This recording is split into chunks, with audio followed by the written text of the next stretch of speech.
Bonjour à tous, j'ai le plaisir d'accueillir ce matin Umberto Molinaro. Umberto, vous êtes le spécialiste français des crop circles. Alors c'est un phénomène dont on va parler dans cette émission ce matin. C'est un vrai plaisir de vous avoir en interview. Vous êtes l'auteur de plusieurs livres, 333 La Connexion, un livre exceptionnel avec beaucoup de visuels donc, de ces manifestations de crop cycle, qu'on appelle aussi agroglyphe, mais bon, je préfère l'appeler crop cycle Ouais, moi aussi.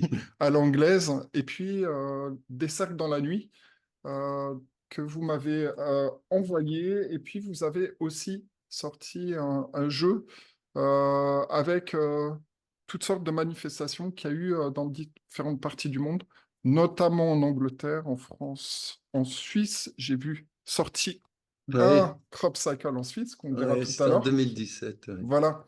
Alors, Umberto, c'est un plaisir, comme je disais, de vous avoir parce que vous êtes, je pense, l'expert en France des crop cycles.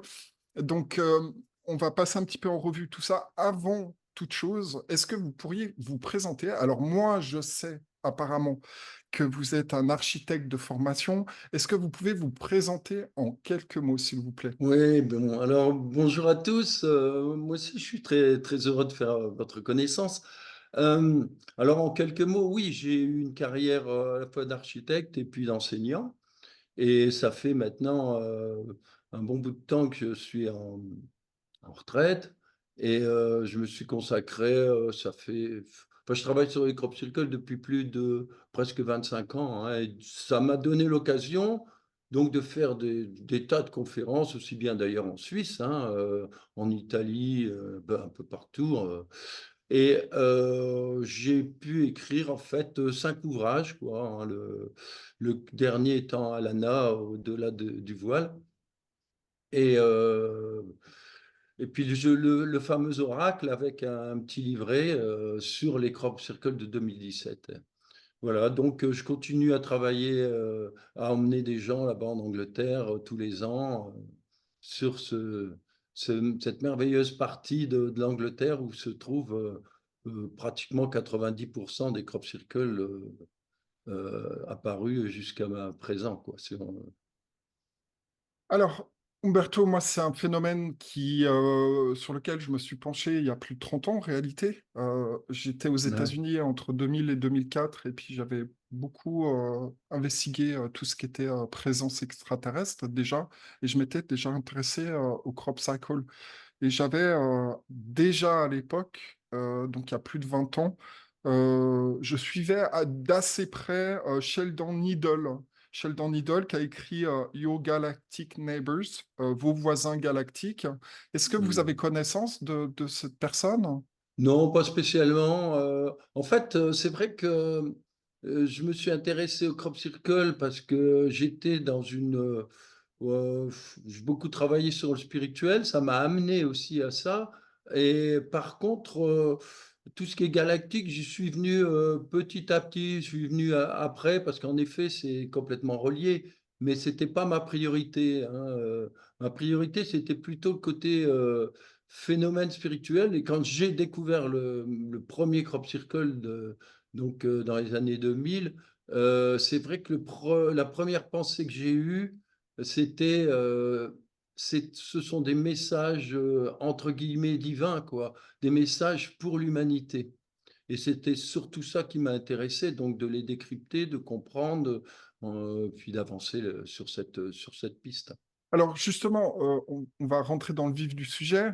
Depuis quand ces manifestations dans les champs céréaliers apparaissent? Depuis quand il y a ce phénomène en fait? Bah, c'est-à-dire que vraiment, le phénomène a commencé, on va dire, vraiment fort dans les années 80, on va dire. Mais il y en avait déjà dans les années 50, et moi-même, c'est plus tard que je m'en suis rendu compte, c'est que quand j'avais 7 ans, c'était dans les années où il y a eu les vagues d'OVNI en Belgique, parce que je suis à la frontière, hein.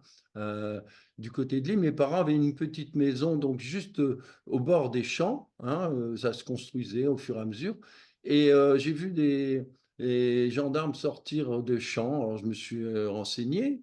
hein, j'ai trouvé qu'ils étaient fous, quoi, parce que dans les journaux, en fait, on disait que c'était des soucoupes volantes martiens, tu vois? Et qui avaient laissé des traces. Et plus tard, bah, j'ai compris que c'était des crop circles, quoi. Alors c'est génial. Mais par contre, je sais que des crop circles, il y en a depuis très longtemps, on peut remonter au Moyen Âge et on a des traces, mais en fait, c'était simplement une petite, bon, un signe, un petit coucou quoi, un petit peu comme, les papillons par rapport aux ou les coccinelles par rapport aux désincarnés quoi, qui nous font un petit signe. Mais à partir des années 80, là, il y a eu une véritable pédagogie. C'est-à-dire qu'ils ont décidé de nous amener à réfléchir, à monter nos vibrations, à monter notre, niveau de conscience, parce que, ben, c'est, l'humanité est, on va dire, en retard sur son évolution par rapport à tout l'ensemble. Et c'est pour ça que ça a vraiment démarré à partir des années 80. Et en 90, il y a eu la grosse désinformation, justement, parce que ben, il fallait bloquer le phénomène, quoi. Alors, en fait, on va voir justement ce problème de désinformation un petit peu plus tard dans l'interview. J'ai noté ce point qui est important. Déjà, à la base, comment se produisent, enfin, qu'est-ce que vous avez découvert par rapport à la formation concrète de ces crop Mmh. cycles dans les champs céréaliers? Comment ça se produit? Qu'est-ce qui provoque ça déjà? Alors, ça Selon vos recherches et vos oui, analyses. bien sûr.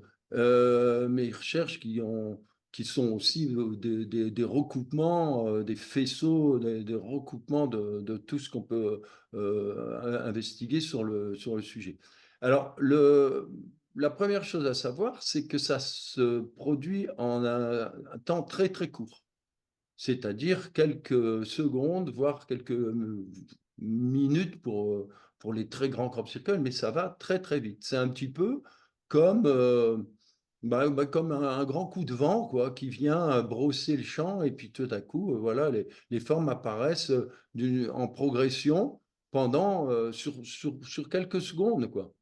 Et en fait, il s'avère qu'à l'analyse de tout ce qui se passe sur le terrain, pour en donner des exemples, et ben, c'est surtout des ondes et des ondes de toutes sortes, dont des ondes que l'humain ne connaît pas encore, hein, de toute façon, parce qu'on ne fait que découvrir, avancer sur ce chemin. Des ondes et puis tout ce qui est lié aussi au son, quoi, des infrasons, des ultrasons, mais on est toujours dans le domaine des ondes scalaires, aussi bien que des ondes électromagnétiques.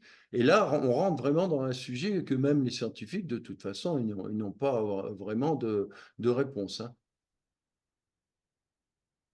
Alors, justement, on fait évidemment le lien avec les extraterrestres. En tout cas, moi, j'avais fait le lien à l'époque Mhm, depuis déjà bien longtemps. Je sais aussi, je comprends aussi les enjeux.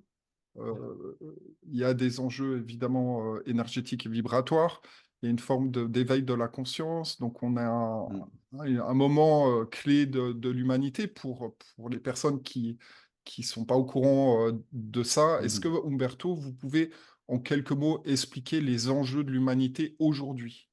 Alors, oui, à ma façon, hein. Donc les enjeux, au niveau des crop circles, on a donc tout un enseignement. Alors c'est là que ça devient prodigieux, quoi, parce qu'il y a une cohérence incroyable, mais il faut vraiment suivre les crop circles depuis, donc comme je disais, les années, 80 jusqu'à maintenant, voir toute l'évolution, aussi bien dans les formes, dans le puis dans les messages et cetera. Et en fait, on s'aperçoit quand même à travers ces messages que ce soit des extraterrestres, des êtres de lumière, enfin, eux, ils aiment qu'on les appelle des êtres de l'un parce que nous en faisons partie aussi. Nous sommes des êtres de l'un et nous tendons vers, l'unification, c'est-à-dire que petit à petit, il y a une conscience, beaucoup plus large qui se développe chez l'humain et qui va englober aussi autre chose que la Terre, c'est-à-dire, une partie bah, justement des galactiques, ce qui fait qu'on retrouvera entre guillemets «nos frères de lumière». Nos frères de lumière parce que certains sont très, très en avance, sur l'humanité et notre humanité va vers aussi cette élévation vibratoire vers des choses de plus en plus légères, surtout au niveau de la conscience. Et beaucoup notamment en 2017, on a toute une série de crop circles. C'est pour ça que l'oracle est arrivé à ce moment-là. C'est avec toute la saison 2017, parce que les messages sont très, très, très précis par rapport à ce que l'homme doit faire, ce qu'il doit maintenant faire, c'est-à-dire retrouver à la fois sa souveraineté, son évolution, monter sa vibration, et puis petit à petit aller vers ce que je dirais même une supraconscience, quoi. Il est temps de sortir de cette humanité qui est dans une forme ouais, d'ego, de malheur, de tristesse, d'agressivité, etc., quoi. Donc les crop circles nous ont amenés à ça. Et ce sont les messages de là-haut, quoi, tout simplement. Alors, il y a une partie des chrétiens, je ne vais pas dire tous, mais une certaine partie de chrétiens qui pensent que la Terre, c'est le centre de la création du monde. Et ça paraît assez invraisemblable, Ah oui, étant donné les différentes réalités, les différents plans de vie, les différents plans vibratoires. Il y a des formes de vie partout. Et enfin, il y a quelqu'un qui m'avait dit récemment, enfin, un chrétien qui remettait en cause ça et puis qui disait, mais pourquoi on ne les voit pas? Parce que justement, on est sur Terre oui, une dimension, la troisième dimension, sur un bah oui, spectre très petit. Et en fait, on n'a pas les outils adéquats pour absolument. pouvoir d'autres choses. Vous pensez quoi de ça finalement? Ah bah Ou qu'est-ce que c'était, vous leur dites à ah ces bah c'est chrétiens qui tellement pensent clair. que la Terre, c'est le centre du monde? Ah bah, à la limite, j'ai envie de rire et de leur dire, même observer une mouche, elle a pas les mêmes yeux que nous, elle en a 1000. Observer les tas d'insectes, un papillon, lui, il sent la femelle à 40 kilomètres. C'est-à-dire qu'on a un petit spectre, c'est le cas de le dire, c'est vraiment tout petit, tout petit. Donc, évidemment, ce qu'on voit, on l'analyse, en fait, on reçoit des vibrations, des énergies, etc. Et puis, on a tout un système d'analyse, c'est-à-dire les yeux, le nez, etc., les oreilles. Donc, mais on discerne que très, très peu, hein, au niveau du son, c'est très peu. D'ailleurs, les animaux, ils sentent les infrasons, il y en a d'autres, les ultrasons. Nous, voilà, on est sur... Et c'est tout pour ça. Donc, ça bloque complètement notre analyse. D'autre part, depuis quelque temps, il y a une véritable ouverture, c'est ça qui va amener de toute façon l'humanité, hein, vers le haut, c'est que on rentre dans un siècle aussi où tout est basé maintenant sur la vibration, sur les énergies. Or, évidemment, c'est énorme ce qu'on ne voit pas, mais c'est pas parce qu'on ne voit pas que ça n'existe pas. Donc, en fait, actuellement, on a de plus en plus de contacts avec aussi bien ce qu'on appellera les êtres de lumière, les extraterrestres, que les désincarnés, tous ceux qui sont partis de l'autre côté, etc. Alors, il y a de plus en plus de gens qui canalisent, de plus en plus de gens qui ont des médiumnités. Moi-même, j'ai eu la chance de vivre, c'est pour ça que le dernier livre est fort intéressant par rapport à ça. C'est vraiment, j'ai vécu 3 ans avec Isabelle, qui était médium, mais absolument incroyable, quoi. Et bon, elle est partie rejoindre son fils, hein, voilà, c'est le contrat là-haut.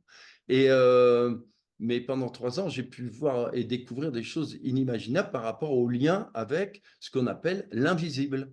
Donc, de croire que on est le centre du monde, non, on n'est rien du tout. Mais par contre, il y a une chose très, très importante, c'est que l'humain est très, très important aux yeux de toute la galaxie, des galactiques, parce que son évolution entraîne aussi l'évolution du reste, parce que c'est un tout. C'est pour ça qu'ils aiment nous appeler les êtres de l'un, parce que toute l'évolution est faite. Si bien que nous, on va passer petit à petit de la 3D à la 5D, bon, la 4D, c'est qu'un passage, mais bon, même si c'est un petit peu symbolique, hein, enfin, c'est une progression. Mais il faut savoir que les autres, ceux qui sont en 5D, eux, ils continuent à évoluer, à monter dans des plans supérieurs. Et quand les chrétiens, bah, pour revenir à eux, disent il y a le paradis et l'enfer, en fait, c'est beaucoup plus simple que ça. C'est que dès qu'on est de l'autre côté, il y a une hiérarchie qui est vibratoire. Et donc, les choses ne se mélangent pas. C'est comme les ondes de radio. On peut écouter voilà, sur 90 ou sur des longueurs d'onde différentes. Ça ne se mélange pas. Et là-haut, eh ben, il y a des plans. C'est-à-dire que suivant notre état vibratoire de conscience, etc., eh bien, on monte vers la lumière et on monte de plus en plus, et il y a différents plans. Ce qui fait que malheureusement, il y a aussi les plans infernaux, c'est-à-dire enfer, inférieur. Et bon, bah, ça, c'est malheureusement ceux qui se sont coupés de la source et qui sont sur des vibrations très, très, très basses. Alors, voilà. Alors, il y a justement un point qui est, à mon avis, important de clarifier pour les personnes qui doutent de l'existence des extraterrestres et d'autres plans de vie sur d'autres planètes, etc. Parce que on est dans un monde infini en réalité, Oui. avec plein de réalités.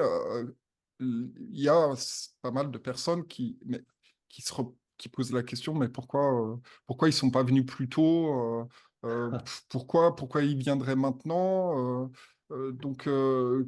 En fait, il y a quelque chose qui a besoin d'être expliqué. Quelle est votre explication, vous, aujourd'hui, par rapport à ce type de questionnement? Ça, pour moi, c'est clair, c'est le respect du libre arbitre. Parce que, et on peut dire que les chrétiens, en effet, ils peuvent le comprendre. C'est que on ne peut pas pousser quelqu'un à aimer, on ne peut que l'aider à découvrir ce sentiment.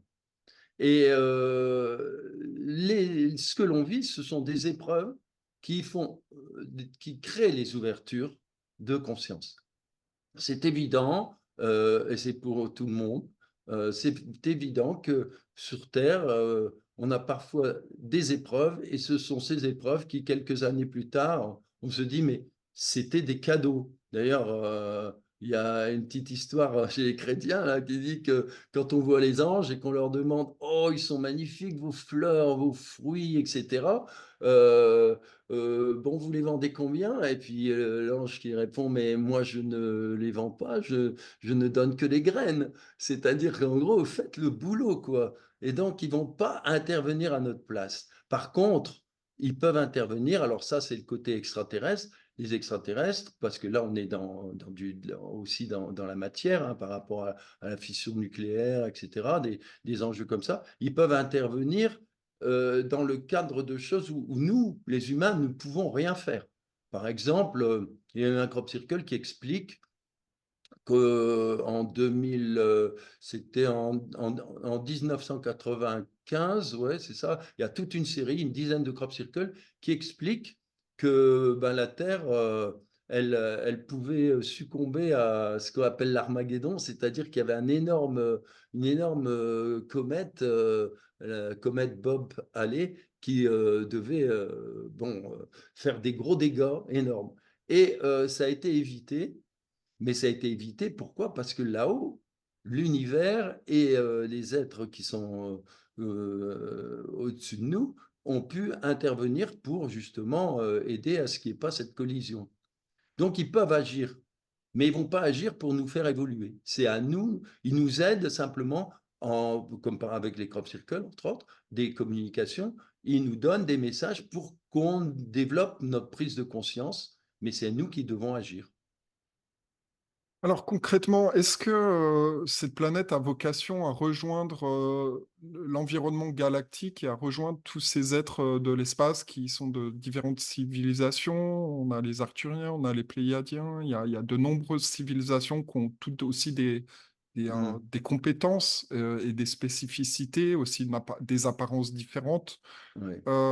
Est-ce que la Terre a vraiment vocation à reprendre sa place dans ce monde galactique?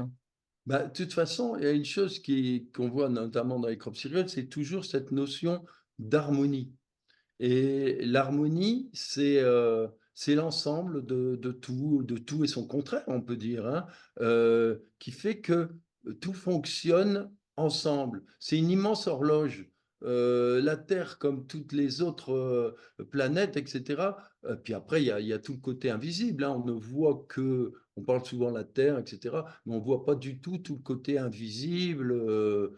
qui est prépondérant, en fait, hein. Et donc, la Terre, elle a vocation, surtout, de continuer son évolution. Et les humains, comme ils sont intrinsèquement liés à la Terre, ils doivent la vivre, cette évolution, et donc ne pas la freiner, et au contraire évoluer. Et nos liens avec les êtres comme les Vénusiens, les Acturiens, sont très proches, parce que je vais vous dire tout simplement que le dernier livre que j'ai écrit, je l'ai appelé Alana. Mais Alana, au-delà du voile, en fait, Alana, c'est le nom d'Isabelle. Mais Isabelle, quand elle est partie, quelque temps plus tard, j'ai su qu'elle avait rejoint les Vénusiens, les Pléiadiens, parce que c'est sa famille d'âme aussi, et elle s'appelle là-bas Alana. Alors, Alana, après, il y a plein de choses qu'on va découvrir, hein, mais c'est pas pour rien qu'il y a les trois A, le 1, etc. Enfin bref, il y a plein de choses. Mais c'est pour dire que, en fait, on est lié à eux. Et sur Terre, il y a plein de gens qui sont d'origine, pas forcément terrienne, mais qui viennent de là-bas. Mais qui ont fait leur évolution, qui continuent à faire leur évolution sur Terre.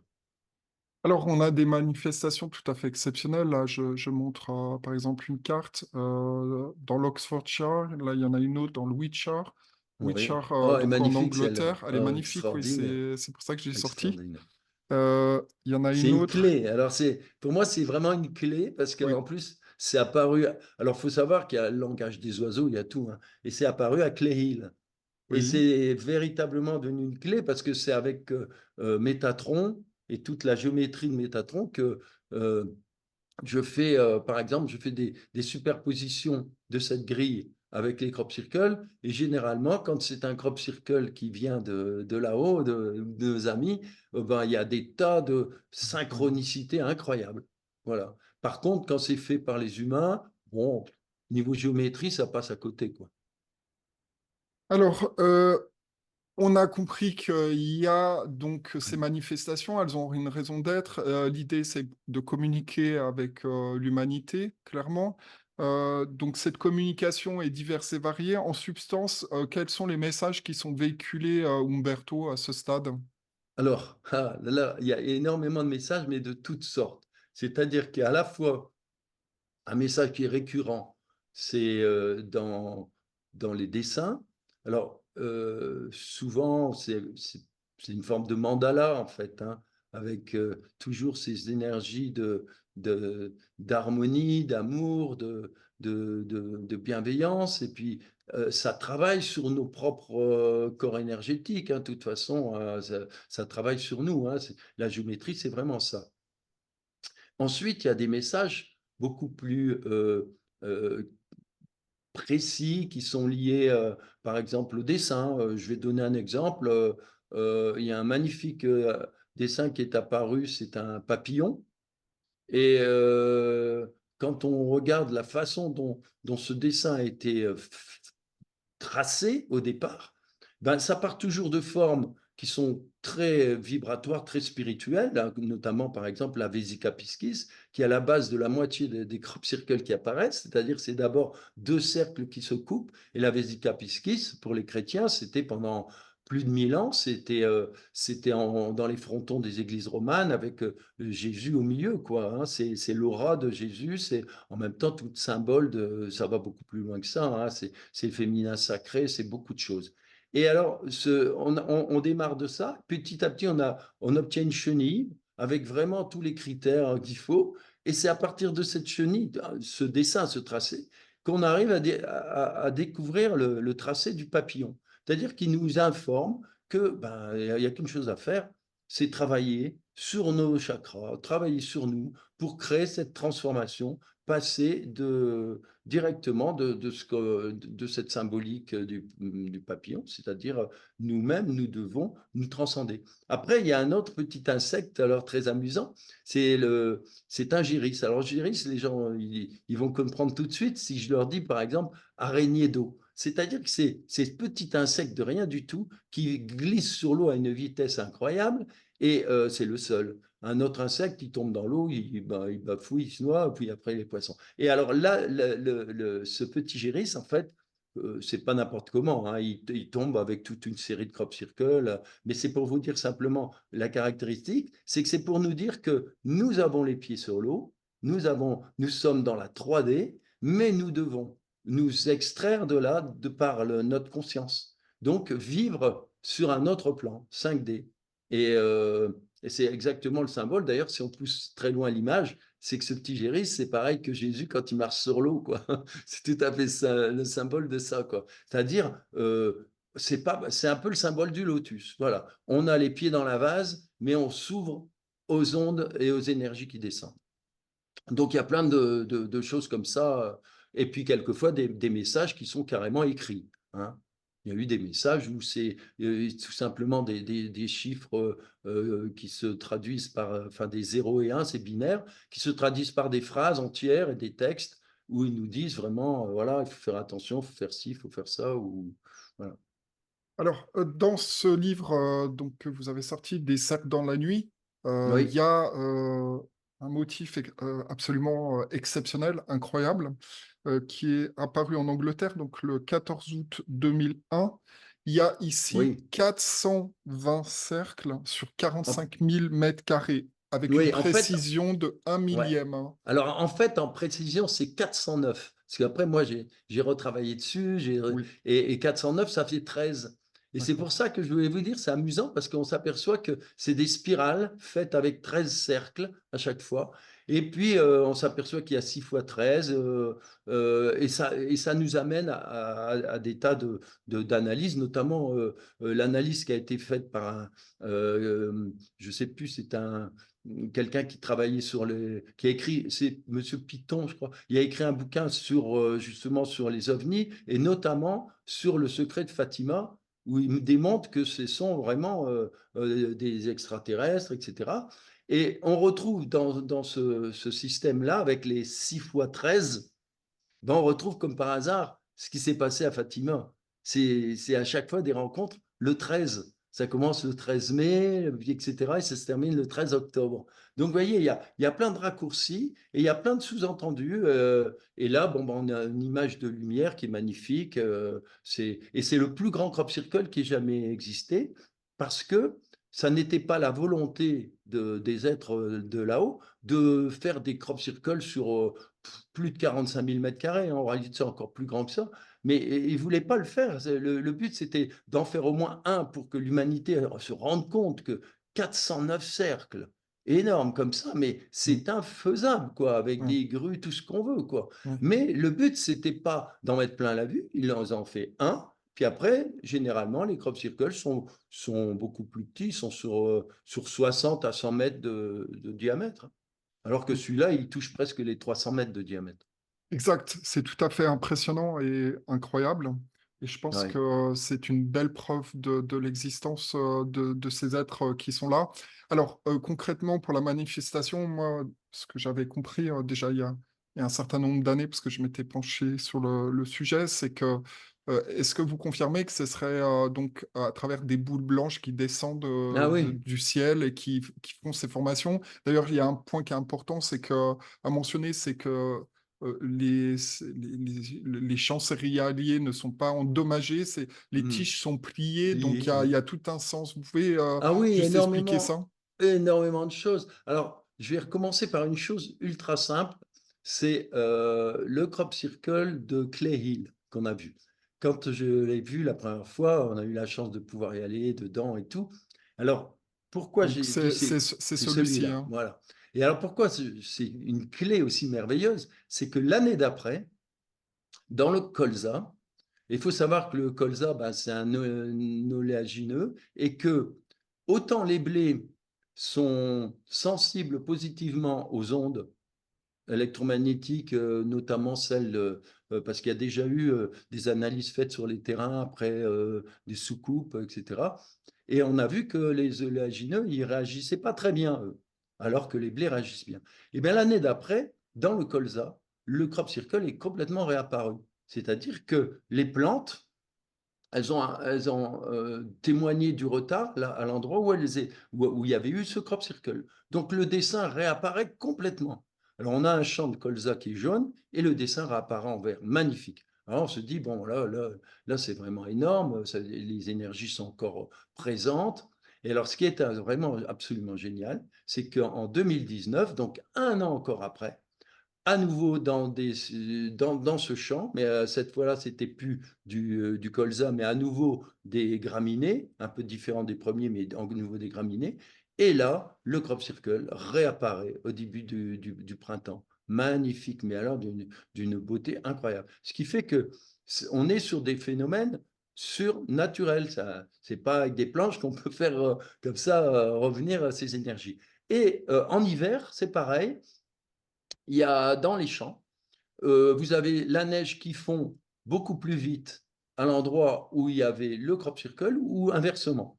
Ce qui fait qu'à un moment donné, si on a la chance, on est sur un champ où il y avait un crop circle, et ben tout à coup, il y a un moment donné, on voit réapparaître le crop circle en positif ou en négatif, selon, voilà, c'est parce que la Terre, elle a changé. Donc la Terre dans le champ est plus uniforme. À un endroit, il y a ces traces de crop circle et la neige va fondre plus vite ou bien elle va fondre plus lentement à cet endroit-là. Donc tout ça, c'est des preuves irréfutables qu'il se passe quelque chose au niveau énergétique.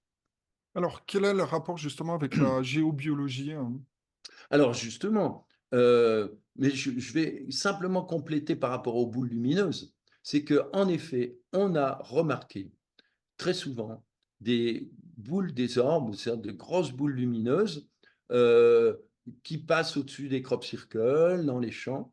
On en a même vu lors de cette unique fois où un crop circle a pu être filmé.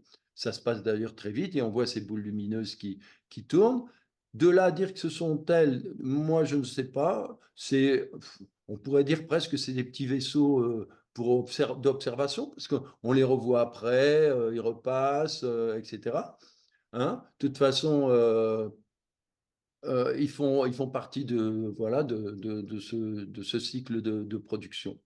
Et alors après, la deuxième, votre question, la deuxième, c'était, Alors, je parlais par rapport à la géobiologie. oui, géobiologie. Ah ben, c'est très important parce que les crop circles, alors, grâce à Valentin, justement, qui était en canalisation avec sa mère, qui a vécu avec moi pendant 3 ans, j'avais donc des messages. Et quand je lui posais des questions, ben justement, il me répondait, ça corroborait complètement tout ce qu'on savait. Alors, Alors, juste un point, Valentin, c'est donc le fils le d'Isabelle, c'est fils ça, qui est qui est décédé, en 2006, voilà, ouais, et qui est resté en euh, contact avec et sa maman, c'est ça? voilà, alors avait des messages tout le temps. Et c'est comme ça qu'on s'est connus parce que il s'est manifesté. Alors là, c'est incroyable, quoi. Parce que j'étais en train de faire une conférence par rapport au Crop Circle de 2017 et j'étais arrivé donc au dernier Crop Circle je ne l'avais pas encore montré. J'étais en train de parler de tout ça. Et puis je vois une dame devant moi puis ses copines qui s'excitent en disant ouais, il y a quelque chose à dire. Alors je la fais venir euh, près de l'estrade et puis elle me montre un message qu'elle venait d'avoir de Valentin. Donc un message, bon, il corroborait ce que je venais de dire, tout ça, etc. Il lui disait qu'il allait lui écrire un grand message de au moins 3 pages qu'elle a eu au soir après. Et là, il lui avait fait un dessin. Et alors, elle me dit, je ne sais pas ce que c'est que ce dessin. Et alors, alors moi, je rigole parce que je le vois tout de suite. Et je clique sur mon ordinateur. C'était l'image du dernier crop circle de la saison qu'il avait dessiné et que j'allais projeter à l'instant pour l'expliquer. Et à partir de là, on a entretenu par écriture notre relation. Puis après, on a vécu ensemble pendant 3 ans. Et Alors, elle a rejoint son fils parce que, bah, voilà, depuis, elle avait un cancer voilà, et puis on connaît la suite. Mais entre-temps, c'était une histoire merveilleuse avec des messages incroyables. vous dites aussi que dans votre livre qu'Isabelle a donné des instructions sur la façon de réparer des crop cycles qui ont été souillés. Qu'est-ce que vous avez à Oui, dire par rapport à ah oui, ça? oui, oui. Alors, justement, ça rejoint votre première question concernant la géobiologie. En fait, il faut savoir que les crop circles, comme disait donc Valentin, je lui avais demandé, il dit, ben, c'est parce que en Angleterre, à l'endroit où on va généralement, c'est parce que il y avait des peuples anciens qui étaient vraiment complètement en lien avec les êtres des étoiles.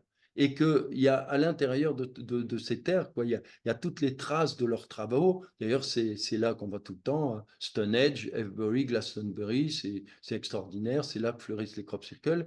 Et il y a donc toutes ces mémoires qui sont inscrites, vous voyez, qui sont très puissantes. Et notamment, ce qu'on appelle en géobiologie, entre autres des ley lines, des lignes. Il y a deux lignes, notamment une ligne Marie et une ligne Saint-Michel, qui traversent toute l'Angleterre et qui, par endroits, se croisent. Ce qui fait que sur cette ligne qui s'appelle Marie, il y a des constructions.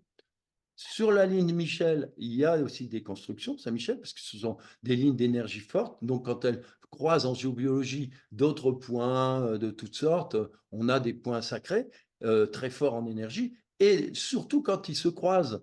Alors, par exemple, à Avebury, où il y a énormément de crop circles, il faut savoir qu'Avebury, ça a été dessiné avec les menhirs, etc., toutes ces pierres, mais ça a été fait vraiment en fonction de ces lignes. C'est-à-dire que la grande porte de Avebury, c'est un immense rocher hein, sur lequel on peut s'asseoir, on l'appelle le trône, et c'est à ce endroit-là que les deux lignes, Marie et Saint-Michel, se croisent. Et elles vont rester unies, elles vont traverser tout le grand centre cercle de Avebury, et elles vont se séparer vers un autre centre, un milieu, et elles se séparent. Et c'est là qu'il y a des pierres très, très importantes aussi, les plus grosses pierres de ce lieu. Donc, vous voyez, il y a tout ce lien entre les mégalithes et la géobiologie.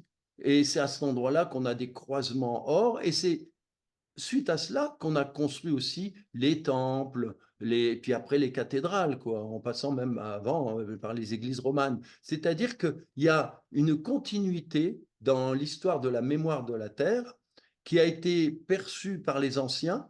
Donc, ils mettaient des dolmens, des menhirs ou des choses comme ça. Et petit à petit, ça a continué. On a fait des temples, etc., jusqu'aux cathédrales. Et donc, la géobiologie, eh ben, c'est fondamental parce que quand tous les points énergétiques de la Terre au niveau de l'Angleterre, par exemple, sont épurés, eh bien, comme tout est en lien, c'est un peu comme nos chakras, c'est un peu la même chose que l'humain. Hein, la Terre est parcourue de courants et tous ces courants sont nettoyés au fur et à mesure par les crop circles. Parce que le deuxième message des crop circles, c'est surtout celui-là. D'ailleurs, il y a des crop circles invisibles qui sont là uniquement, ce sont d'énormes vortex, parce qu'il faut voir qu'en volume, ça s'enfonce dans la terre et dans le ciel, hein, c'est vertical. Ce sont des énormes vortex qui font du nettoyage. Donc, ils nettoient les lignes telluriques de la Terre parce qu'elles ont été souvent massacrées. Et il faut savoir qu'il y a aussi sur Terre des êtres qui passent voilà, plutôt leur temps à faire voilà, du satanisme et tout ça pour casser les énergies de la Terre, pour casser tous les lieux sacrés. Voilà. On parle de sabotage, en fait, c'est Bah, ça? c'est du sabotage. Alors, les crop circles Sabotage sont là pour les... énergétique par des Voilà, forces sombres, en fait, c'est ça? exactement. Exactement. Comme l'incendie de Notre-Dame ou d'autres choses. Oui, oui, tout à fait. Et ces J'avais... crop circles sont là. D'ailleurs, il y a eu un magnifique crop circle qui est apparu juste après l'incendie de Notre-Dame. Il est apparu donc le 1er juin en France, magnifique, et à 20 km à la verticale, mais à la verticale de Notre-Dame, à un endroit qui s'appelle Notre-Dame de France, justement. C'est incroyable, hein. C'est un lieu de pèlerinage, un lieu À quel magnifique, endroit exactement? à Moisselles. À Donc en Moisselles, France. à 22 km pratiquement à la verticale, mais à la verticale de Paris, hein, de Notre-Dame, à la verticale. Ok, alors justement, puisque vous parlez de Notre-Dame, j'avais l'occasion de le mentionner. Effectivement, il faudrait vraiment être naïf de chez naïf pour croire qu'un simple mégot aurait mis le feu à ses poutres, alors qu'on sait qu'il y a du thermite 7 qui a été Bah, répandu bien sûr, pour embraser les poutres, bah oui. et qu'il y a eu des fumées jaunes qui correspondent pas à du bois, mais Non, à des produits, un du- produit de soufre ou autre chose. Mais comment vous interprétez, Umberto, d'un point de vue symbolique, cet attentat contre le Ah ben, sacré? c'est facile, hein. Pour moi, c'est très très facile. Euh, D'abord, bon, quand on fait la numérologie, on tombe sur le 13, ce qui explique bien des choses. Et Le 13, C'est c'est-à-dire? bah, 15, si je fais le compte, 15 avril 2019, oui, c'est ça. Hein. Ouais, enfin, de toute façon, ça fait 13. Mais le 13, c'est un symbole bien utilisé par la franc-maçonnerie, hein, dans tout ce qui est attentat ou autre. Hmm, Il y a eu beaucoup de choses. Hein, on retrouve donc, c'est des signatures, quoi. ouais. Et ce qui s'est passé, c'est simple, c'est que suite à cet incendie, eh bien, personne ne le sait, mais il faut bien qu'on le dise, il y a 2000 chênes tricentenaires et quadricentenaires qui ont été massacrés. Voilà, c'est tout. On a coupé 2000 lieux sacrés dans toute la France, dans 150 forêts. Or, pour faire quoi? Du bâton d'allumette, quoi. On n'a pas besoin de ça. On pouvait faire des magnifiques. On a des charpentes en lamellé-collé qui sont absolument extraordinaires, qui peuvent faire. Fouf. C'est c'est vraiment ridicule de revenir à des méthodes du Moyen Âge alors que ça n'a aucun intérêt. Alors que par contre, on a supprimé 2000 lieux sacrés. Parce que des chênes qui ont 3 siècles ou 4 siècles, le chêne, c'est l'arbre sacré. D'ailleurs, on dit tout le temps, Saint Louis faisait tout son travail administratif et de justice sous le chêne. Hein, c'est symbolique, hein, c'était Saint Louis quand même. Mais c'était pour dire, le chêne pousse sur les lieux énergétiques très puissants. Et il redonne cette énergie au reste de la forêt. C'est comme un menhir géant. C'est comme voilà, c'est comme les pyramides. Voilà, c'est récupérer toute cette énergie sur des lignes sacrées. En plus, ils poussent sur des lignes sacrées, quoi. Ils vont pousser sur les endroits les plus forts, alors que certains arbres ne peuvent pas. Ils résisteraient pas. C'est comme des humains devant la lumière. Il y en a, ils vont pas résister, etc. Ben, dans la nature, c'est pareil. Hein, chaque élément de la nature, les orties, par exemple, vont pousser justement sur des lieux très négatifs. Et en cela, ils protègent les enfants du lieu, hein, parce que du coup, les enfants, ils vont pas aller dormir sur ce lieu, puisqu'il est rempli d'orties.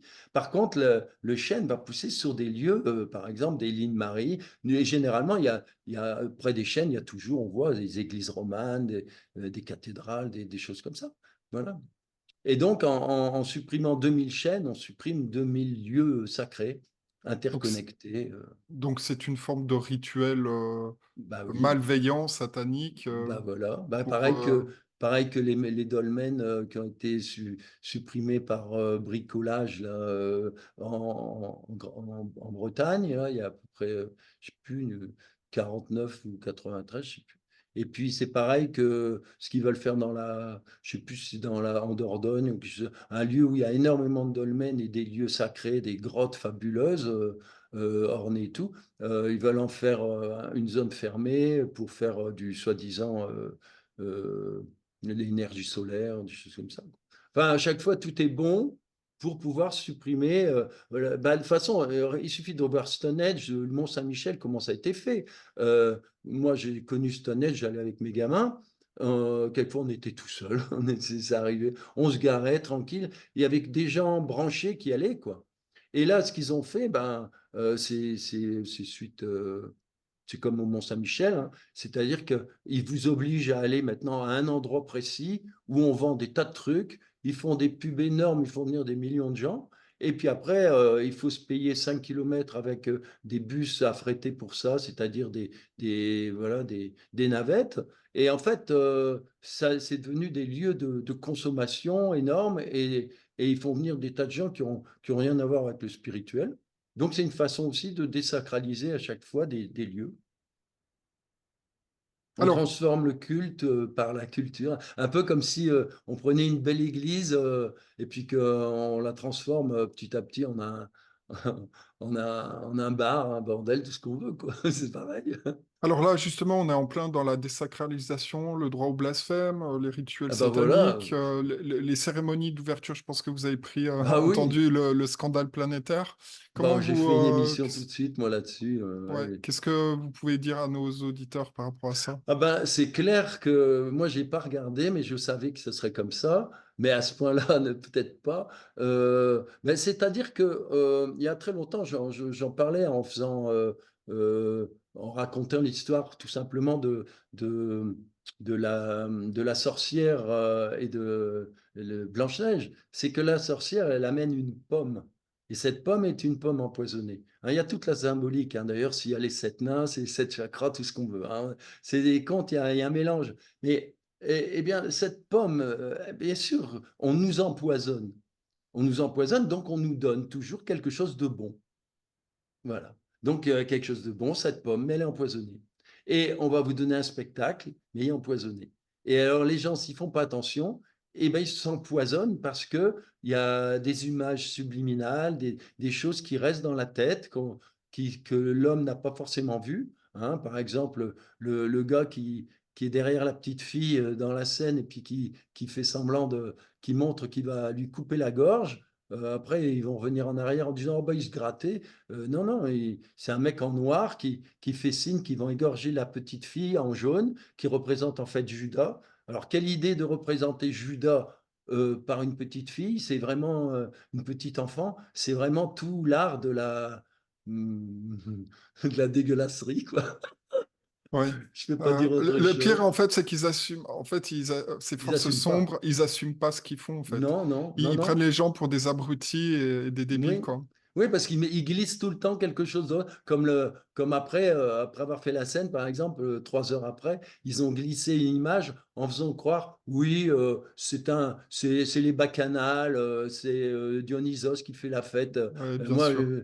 pourquoi pas Astérix, quoi? Voilà, Astérix et les Gaulois. Mais non, non, ça n'a strictement rien à voir, mais ils s'arrangent toujours bah c'est ça, c'est les systèmes de pervers, c'est tout, c'est-à-dire qu'ils mentent, ils mentent tout le temps, ils ne font que mentir, et les gens se font avoir parce que sous prétexte de santé, de toute façon, tout est basé sur la santé, la sécurité, tout le temps, sécurité, et on a piégé l'homme par la sécurité.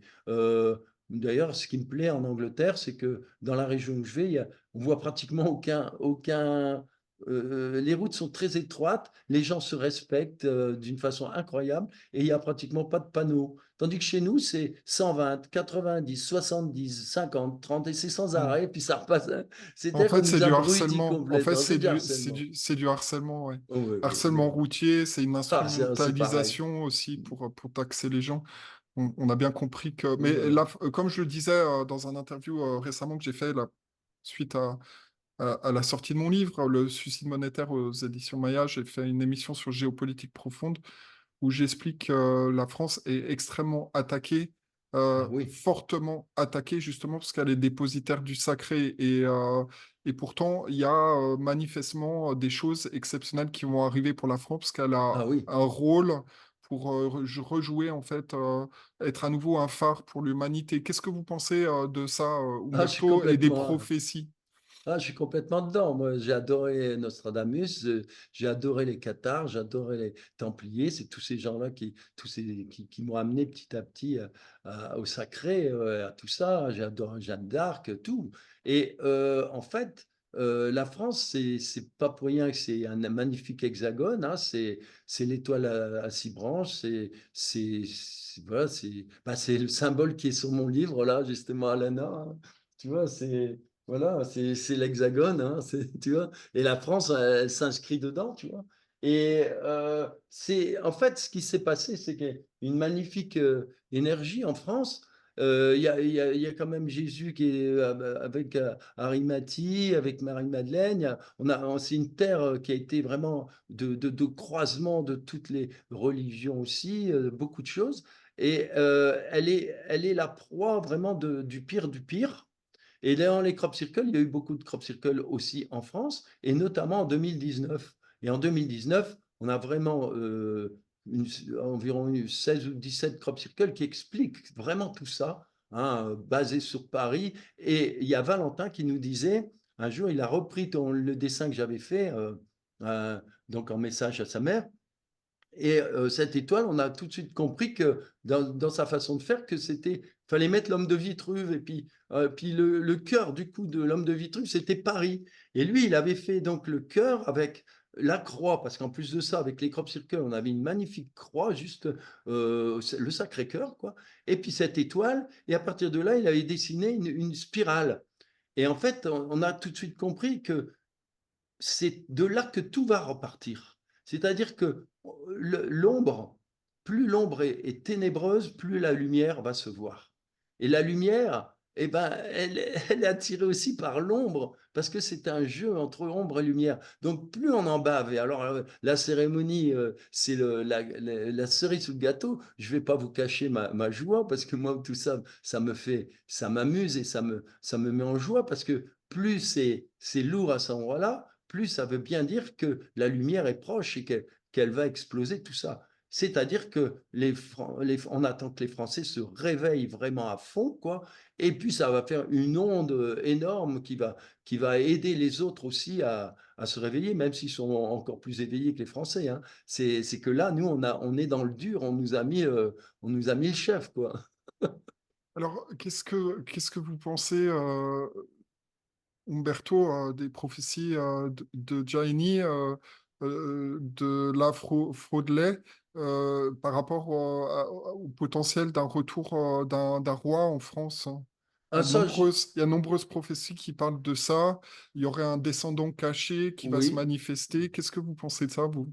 Alors, moi, ça, j'ai pas suivi trop tout ça, mais il n'y a rien qui m'étonnerait. De toute façon, je pense personnellement que le système démocratique il est arrivé à sa fin. C'est le pire, c'est le pire qu'il soit maintenant, puisque c'est que du mensonge de A à Z. Ce qu'il nous faut, c'est des gens honnêtes, des gens d'amour, des gens qui, alors peu importe, ce qu'il faut à la tête d'un pays, c'est une image parce que c'est toujours la même chose. Dans le temps, on disait un chef, c'était quoi? C'était la tête. Et la tête, c'était presque celui qui était désigné par les copains. Et ah bon, bah, c'est lui, pourquoi? Bah, parce que c'était à l'époque le plus fort, alors on le mettait devant, c'est lui qui tirait tout le monde, mais c'était aussi le plus honnête, celui qui porte les plus belles valeurs et surtout celui qui aime les gens, qui aime son pays, qui veut. Donc, il n'y a pas besoin de compétences spéciales, simplement, la seule compétence qu'on lui demande, c'est d'aimer. Et s'il aime, il saura s'entourer de gens hyper compétents qui s'occuperont de l'économie, qui s'occuperont de ci et de là. Donc, on n'a pas besoin spécialement de tout ce cirque que l'on vit actuellement, avec même un Parlement qui est complètement, malheureusement, sous la botte du reste, et puis le pays sous la botte de l'Europe. Enfin, tout est d'un mensonge complet. Donc, moi, j'accepte n'importe quel système pourvu qu'il soit basé sur tout d'un coup quelque chose de nouveau, basé sur l'amour et basé sur une envie voilà, de retrouver les vraies valeurs. Alors moi, je parlais des valeurs templières parce qu'en ce moment, il y a des égrégores qui vont se manifester petit à petit. Je fais une émission en peu longtemps par rapport à ça aussi. C'est que ces valeurs des Templiers, c'était des êtres qui se seraient sacrifiés pour l'amour des autres, quoi, tout simplement, quoi. C'est-à-dire, c'était une grande notion de courage, de toutes les valeurs les plus positives de l'humanité. Et là, évidemment, depuis la franc-maçonnerie, c'est pas pour rien, ils ont infiltré très négativement tout. Et le but, depuis quelques siècles, c'est de s'attaquer, et ils ont bien réussi, au fondement de l'amour, c'est-à-dire s'attaquer directement maintenant à Jésus, au Christ, à travers ce qu'il a véhiculé, à travers son Église, et puis surtout à la famille, qui est la base de tout, c'est-à-dire un père aimant, une mère aimante, et puis les enfants, quoi. Et en s'attaquant à tout ça, on s'attaque à ce qui fait la nature même de la terre, quoi. Voilà, tout simplement. Donc, bon, il est établi que ce sont les francs-maçons et les loges qui sont à l'origine Bah de oui, la Révolution française. Ce sont bah eux qui ont oui, orchestré la Révolution française. Les Français parlaient même pas français à l'époque, mais bah des non. dialectes. Donc, il y a tout un mouvement jacobin sous-jacent qui a organisé Le génocide de la Vendée aussi. oui, le génocide de la Vendée. J'étais justement au Puy du Fou là récemment Ah et ça oui. m'a beaucoup ému de voir les différents thèmes qui sont abordés et qui remettent un petit peu en avant notre héritage. Alors, justement, justement, par rapport à cette république qui est le pire régime qu'on ait eu, en fait, parce que depuis la Révolution Mm. française, grossièrement, on n'a rien fait de beau. C'est Tout le ce qui gros a été fait de mensonge. beau, c'était pendant la monarchie, en réalité, de droit Oui, divin. Donc, est-ce que vous pensez, juste pour revenir sur ce point, qu'un roi caché pourrait ressortir de droit divin, pourrait remettre un peu les pendules à l'heure et puis faire le nettoyage dans toutes ces, parce qu'on le dit clairement que la religion de la République, c'est la franc-maçonnerie, c'est-à-dire qu'ils sont oui. partout, ils sont infiltrés partout, c'est un réseau d'influence mafieux, clairement. Moi, j'entends des gens autour de moi qui parlent qui peuvent pas faire certaines affaires, tout ça, parce qu'en fait, c'est un réseau mafieux. Qu'est-ce que Oui, vous c'est pensez? complètement. Mais à un moment donné, peu importe la solution, mais à un moment donné, il faut rebattre les cartes. Et là, on est arrivé à un point où il faut que ça disparaisse complètement pour laisser place à du positif. Donc, peu importe la solution, du moment qu'elle vient du cœur d'une nation. Parce que de toute façon, c'est un peu comme à l'échelle d'une famille. Je veux dire, on a sa famille, on est souverain dans sa maison, dans sa famille, avec ses enfants. On n'attend pas du maire ou d'un tel de nous donner des ordres, de nous dire aujourd'hui vous mangez ci et demain vous mangerez ça, ou etc. On s'en fiche. Chacun doit être responsable. Et, et quand un pays sera responsable, mais il sera responsable parce qu'il sera dans l'amour et dans la cohésion. C'est pour ça qu'on a tout fait aussi en France pour casser la cohésion, hein. D'ailleurs, beaucoup de pays en reviennent, hein. Angleterre, ils en peuvent plus, là, ils ont développé le communautarisme, mais ça va à l'encontre de tout, quoi. Et c'est ce qu'ils veulent par rapport à l'Europe. Ils veulent créer des zones voilà, on a mis tellement de temps en France pour s'unir enfin et par la même façon, parce qu'avant il y avait quand même la Flandre, les Corses, les Bretons, l'Alsace, la Lorraine, enfin, c'était incroyable, la Savoie, tout ça. On a mis un temps fou pour enfin s'unir et ben, il faut retrouver ça, c'est tout. Et pour ça, ben, peu importe la forme, ce qui compte, c'est le contenu. Il faut quelqu'un voilà, qui soit aimé et qui fasse pas du tout comme la monarchie anglaise où là, on sait ils sont trempés complètement de l'autre côté, quoi. C'est ça qu'il faut bien voir. Alors, Eux, ils ont été récupérés. Umberto, j'ai encore quelques questions à poser. On arrive doucement à la fin de cette interview. Plusieurs choses. Déjà, on parlait de 2017. Qu'est-ce qui s'est passé particulièrement dans cette année-là? Ben, en 2017, les crop circles nous expliquent vraiment, c'est pour ça que j'ai fait un petit fascicule, un petit livret qui va avec le jeu, et où j'explique ça, parce que les crop circles, là, c'est vraiment toute une histoire, quoi, et c'est assez exceptionnel. C'est là où il y a notamment le fameux Clay Hill, hein, et en 2017, on dirait qu'ils nous ont donné tous les outils pour pour nous préparer à 2019 et à tout ce qui est arrivé avec le Covid, etc.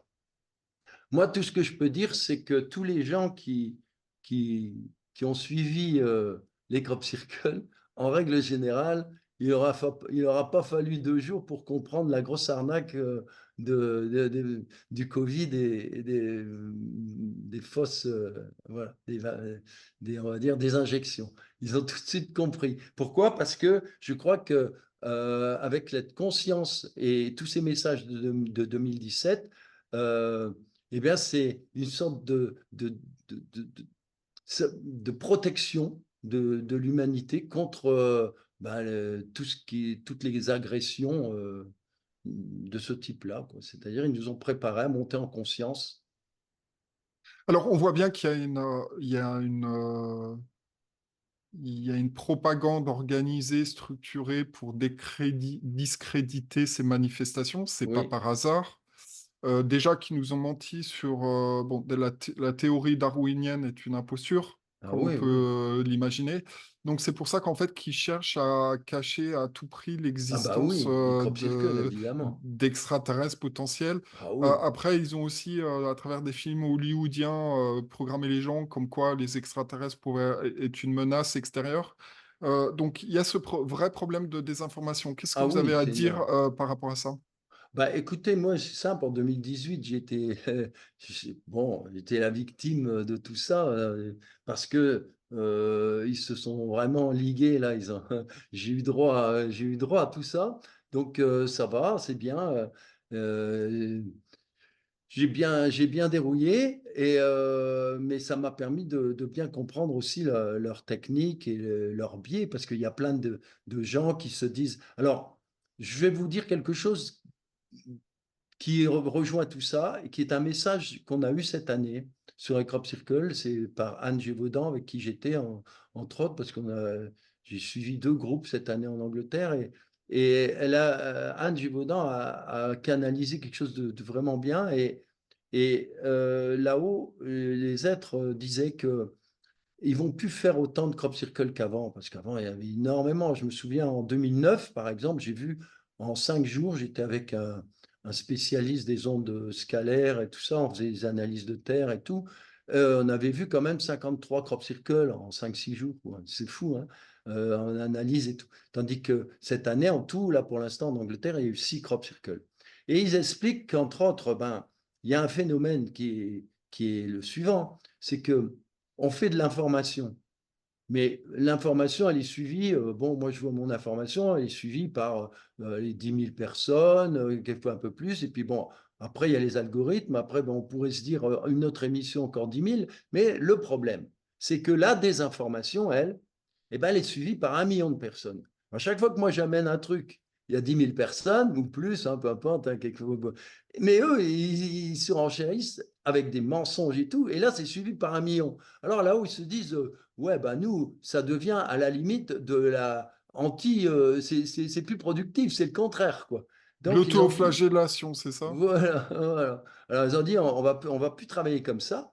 Puis après, il y a d'autres choses, c'est que, bon, eux, ils se méfient toujours aussi de la récupération, que ce soit, bon, financière ou de secte ou de machin, parce qu'il y a eu tout ça. Donc, eux, ils sont conscients de tout ça. Donc, ils aiment bien changer leur méthode. Donc là, ils vont en faire moins, mais ils vont apparaître plus. Donc, d'après ce que je sais, ils vont être beaucoup plus présents dans le ciel. Ils vont se faire voir à beaucoup de gens, un petit peu comme dans les années 50, hein, où on parlait de vagues d'ovnis, et tout. Mais comme les gens n'étaient pas prêts, c'était désinformé à nouveau. Tandis que là, les gens sont déjà beaucoup plus conscients, plus informés, donc ils vont revenir à d'autres méthodes, d'autres choses, quoi. De toute façon, ils ne nous abandonnent pas, ils sont toujours avec nous et ils nous aideront toujours, hein, il n'y a pas de souci, hein.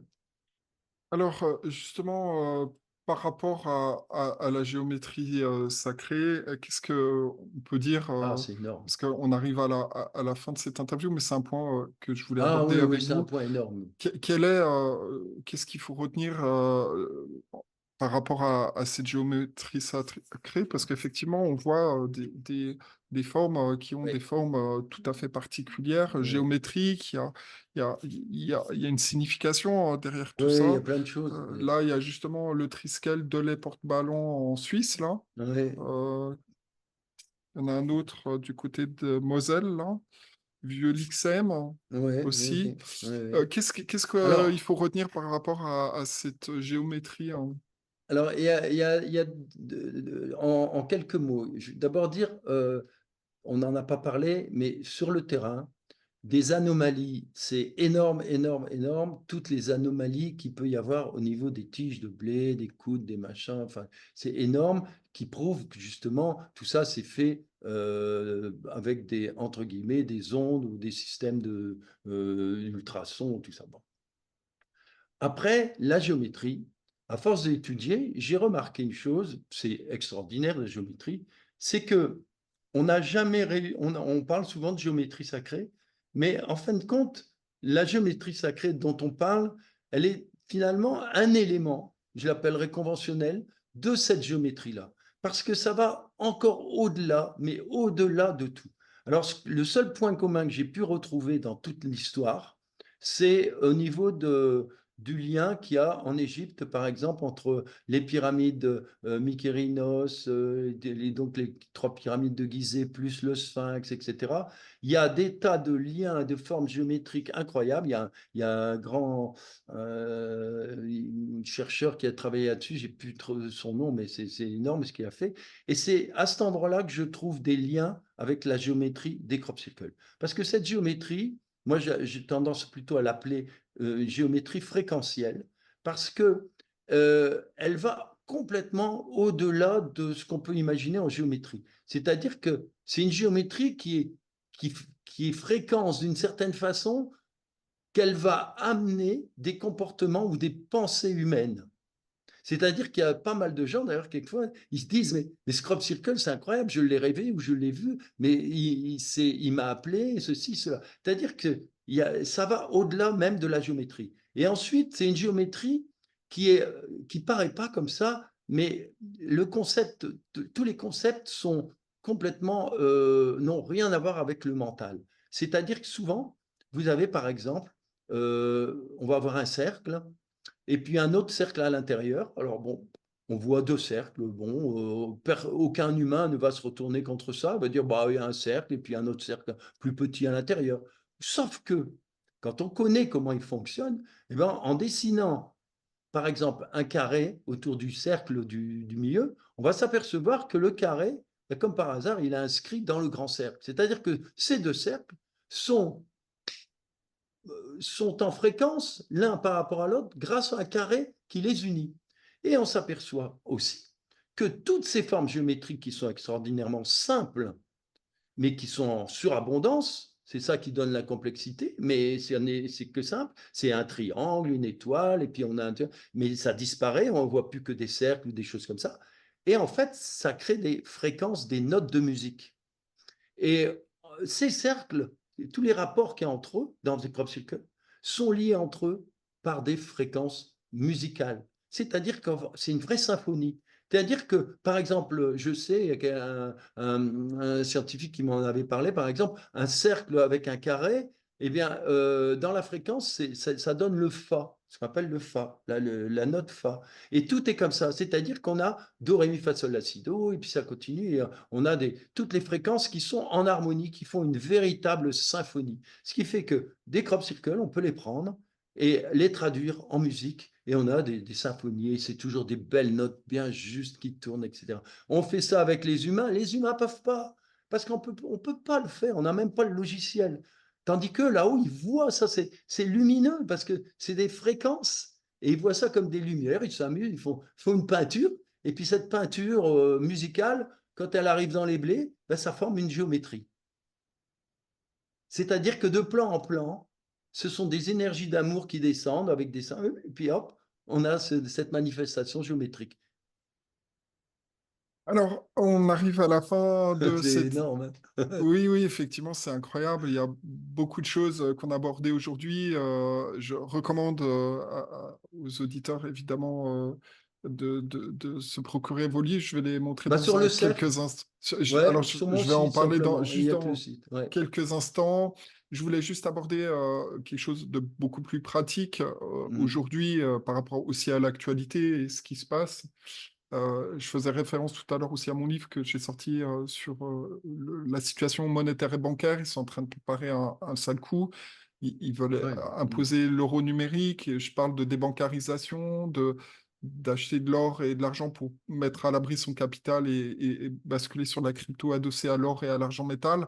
Umberto, par rapport à la situation actuelle, l'actualité et les mesures à prendre pour les gens qui nous écoutent, dans le contexte de ce gros changement, de ces gros bouleversements, qu'est-ce que vous recommandez en particulier? Est-ce que vous avez des conseils à donner à nos auditeurs sur la façon de se préparer à des événements? Parce que là, Mm. on voit que ça va être très perturbé ces prochains mois, Ouais. au moins ces 3, 4 prochaines années. Qu'est-ce que vous recommandez, vous? Bah, d'être dans alors surtout de rester dans la confiance, parce que la confiance, alors moi, j'ai un petit truc, j'expliquais, ça marche pour tout, quoi. C'est quand je dois faire quelque chose, une conférence, n'importe quoi, une émission, je m'arrange pour être bien à l'heure, pour que tout soit rodé avant. Pourquoi? Parce que tu es dans des belles énergies et, et quand tu es dans tes belles énergies, tu amènes à toi des belles énergies et tu les attires. C'est le système de... voilà. Par contre, si tu fais à la dernière minute, ça va pas rater. Il y a une connerie qui va te manquer, il va te manquer un fil. Du coup, il te manque un fil, tu perds du temps, tu paniques, tu t'aperçois, mince, que tu as fait tomber ton appareil et puis les piles, etc. Bref, tu vas enchaîner parce que tu vas commencer à stresser et ton énergie négative va entraîner des grosses énergies négatives et ça va s'enchaîner. Donc, quoi que vous fassiez, préparez-vous toujours de façon à rester dans l'amour, la confiance, etc. Après, il y a les questions pratiques. Alors évidemment, moi, il y a belle lurette que j'ai pas laissé mon argent dans les banques, voilà, c'est tout, hein. Alors chacun, il fait ce qu'il peut. Tu investis dans un petit appartement, dans ton appart, tu investis dans de la terre, tu investis dans l'or, c'est les seuls moyens qui nous restent. Mais évidemment, mais voilà. Mais Vous le habitez à la campagne, Umberto, bah ou vous êtes... bientôt, parce que je suis tellement avec des amis à la campagne aussi, Hmm. que là, j'avais un petit appartement qui était bien branché sur le métro et la gare, parce que pendant longtemps, je faisais plein de conférences toutes les semaines partout, aussi bien en Suisse, en Bretagne, partout, quoi. Donc j'avais besoin de ça. Et puis j'avais mes enfants qui, eux, de Paris ou d'ailleurs, ben, ils venaient, pof, ils prenaient le train, le métro, ils étaient directement chez moi, et puis, etc. Mais là, j'en ai plus, je crois que je vais bientôt partir, et en effet, je vais rejoindre très vite la campagne, c'est sûr. Et c'est sûr que c'est tellement beaucoup plus... moi j'habite à Lille, mais je ne vais jamais dans l'île, quoi. Enfin, Oui. je suis juste à la frontière, je suis au bord des lieux les plus beaux, ni des parcs, des jardins magnifiques. Mais c'est vrai que c'est pas la peine de se balader à Lille en voiture. Maintenant, c'est fini. C'est une catastrophe. Alors, Umberto Molinaro, je rappelle à nos téléspectateurs que vous avez écrit plusieurs livres, 333, La Connexion. Donc, c'est un livre qui est disponible aux éditions Équilibre. Je mettrai le lien de l'éditeur. À Alors, quel endroit on peut acheter ces non, livres? ouais, mais Équilibre, c'est autre chose. C'était le premier livre de l'autre. Et ces livres, on les trouve que sur mon site à l'heure actuelle. Avant, bon, c'était sur Amazon, mais ils Oui, prennent trop, puis j'ai supprimé pratiquement, parce qu'on les trouve sur mon site et ça marche très bien. Euh, d'accord. oui, celui-là, il avait été édité par Équilibre, qui ont été, bon, ils sont retournés au Canada, ils ont eu des problèmes. Moi, je pourrais passer une émission complète sur les éditions, tellement il y a de choses à dire. Mais alors, mon site, c'est simple, c'est Cercle dans la nuit, Cercle dans la nuit, d'accord. puis, Donc, les .com. téléspectateurs peuvent se procurer tous vos livres sur Cercle dans la nuit, c'est ça? .com, ouais, Point Cercle dans .com. la nuit, alors cercle avec un S, évidemment, il y a Oui. plusieurs, Cercle dans la nuit.com. mais tout On mettra en attaché, dessous de l'écran. .com, oui, oui, c'est très simple. Et puis de toute façon, comme j'ai jamais eu d'avatar ni quoi que ce soit, on me retrouve toujours facilement, que ce soit... Alors je mets tout sur mon Facebook, évidemment, Facebook c'est toujours Molinaro Umberto, on trouve, Mhm. partout où on trouve Molinaro Umberto ou Cercle dans la nuit, de toute façon... alors j'ai été sacrément embêté, comme je te disais tout à l'heure, en 2018, hein, parce que mais il y avait c'était toute la machine, hein, la grosse machine, hein. Et Mhm. du coup, ça m'a aidé à comprendre beaucoup de choses. Et bon, bah, on a vu après 2018, j'ai revu les mêmes têtes qui attaquaient aussi bien Orion Code que voilà, hein, c'est que Idriss Aberkan et compagnie. C'est-à-dire que tous les alerteurs, tous les gens, ils se font attaquer par des sbires qui sont payés, hein, ils sont payés Mhm. de toute façon par le système. Ils sont d'une Bien façon ou sûr. d'une autre, ils sont sacrément bien payés. Et puis ils ont tout ordinateur, ils ont tous les sites pour eux, hein. Donc actuellement, ils ont noyé tout mon site, ils ont tout noyé, hein. Et c'est leur truc à eux avec de la désinformation, leurs vidéos qui sont, voilà. Mais bon, les gens, moi je me suis dit, bah, en même temps, c'est bien parce que au début, tu as 1 million de personnes qui suivent. Et puis sur les 1 million de personnes, il y en a plein qui petit à petit se rendent compte que c'est des conneries. Et ils vont chercher plus loin, et puis ils reviennent à la source.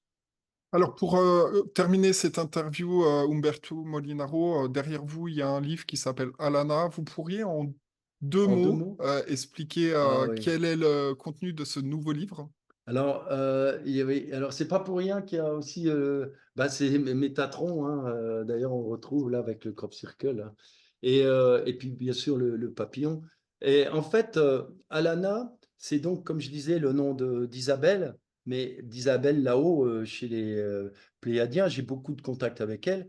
Et donc, j'ai vécu 3 ans avec elle, mais à cause du cancer et puis surtout les traitements, tout ça, bon, bah, elle est partie. Elle a rejoint son fils. Et donc, on avait prévu d'écrire parce qu'on faisait beaucoup de choses ensemble. Elle faisait des conférences aussi, on faisait ensemble, et puis après, elle faisait des médiumnités. Enfin, bref. Et donc, le titre du livre, c'est Alana au-delà du voile, contact avec les êtres de l'un. Et on avait dit qu'on le ferait ensemble, mais elle est partie trop vite. Mais cependant, elle a eu le temps, elle, d'écrire une centaine de pages sur justement notre histoire, quand on s'est, avec les messages de Valentin par rapport au crop circle, tout ça, et puis toutes ces visions incroyables qu'elle a eues, enfin des choses fabuleuses. Et quand elle est partie, 1 an après, ben moi je me suis relevé un petit peu, et puis j'ai commencé à reprendre, et j'ai écrit ma partie à moi qui était le lien que j'avais avec elle après coup, et je me suis retrouvé dans la position inverse, c'est-à-dire que dans sa position quand elle avait Valentin. Et donc j'ai reçu énormément de messages d'elle, de toutes sortes, enfin et tout ça je le raconte sur une bonne soixantaine de pages aussi, parce que ce sont ça permet aux gens de vraiment comprendre que l'invisible, il est là, hein, à portée de nous, hein, et c'est tout le sens de tout ça. Et après, la deuxième moitié donc, du livre, c'est l'analyse toujours des crop circles, notamment 2019, et puis l'Angleterre, et puis les messages d'Isabelle quand on était sur les crop circles ensemble, et qu'elle avait justement travaillé quand il y avait un crop circle qui avait été abîmé, ben, on retravaillait dessus, puis on remettait en énergie, etc. Enfin, il y a beaucoup de choses. Donc, ce bouquin, il est une grosse synthèse de plein de choses, du lien avec les êtres là-haut, et puis ce qu'ils nous font, les messages qu'ils nous offrent dans les champs. Alors, Umberto Molinaro, c'était un vrai plaisir de vous avoir ce matin sur France Liberté et en coproduction avec Conscience Astrale. Je vous remercie sincèrement pour tous des informations, tous ces détails. On a couvert beaucoup de choses. Donc, les auditeurs peuvent se procurer vos livres sur votre site Cercle dans la nuit. Cercle Oui. avec un S dans la nuit. Donc tous les différents livres que vous avez publiés et votre dernier livre, donc Alana, que vous Ouais. avez montré tout à l'heure. Oui. Il y Et en a un puis, autre qui s'appelle Enquête. Alors, ça explique beaucoup de choses aussi. C'est que le premier, j'ai écrit Des cercles dans la nuit, mais ça se comprend, hein, c'est vraiment pragmatique, c'est l'analyse. Et évidemment, il y a une avancée. Et le deuxième, c'était clair, c'était ben, Enquête de lumière, hein, parce que de la nuit, on passe à la lumière, et c'est la quête spirituelle à travers les crop circles, hein, de toute façon. Et après, mer- bon, il y a les autres. merci beaucoup, Umberto. Est-ce que vous avez un message à donner très simple, très clair à toutes les personnes qui nous regardent par rapport À tout ce qui se passe. à tout ce qui se passe? Alors, garder la confiance, et développer vraiment, revenir aux bases revenir vraiment aux bases de ce qui fait l'amour, quoi. C'est-à-dire tout simplement revenir aux préceptes de Jésus. C'est très utile actuellement. C'est très, très simple. Pas la peine de s'encombrer avec d'autres choses. Et, et garder confiance, quoi, c'est tout, la confiance. Voilà, ça va marcher, ça fonctionne. C'est la lumière. La lumière a déjà gagné dans le, on va dire, au niveau vibratoire. Maintenant, c'est le ressac. C'est un peu comme on laisse tomber un gros caillou dans l'eau. Ben, il y a les vagues qui vont, et puis ben là, on est dans les vagues, là, maintenant. On reçoit toutes les vagues, mais le caillou, il est au fond de l'eau, là. Et la confiance, il n'y a pas d'ambiguïté, c'est la foi, n'est-ce pas? C'est la foi. Merci beaucoup, Umberto. Merci à toi. Merci, Ludovic.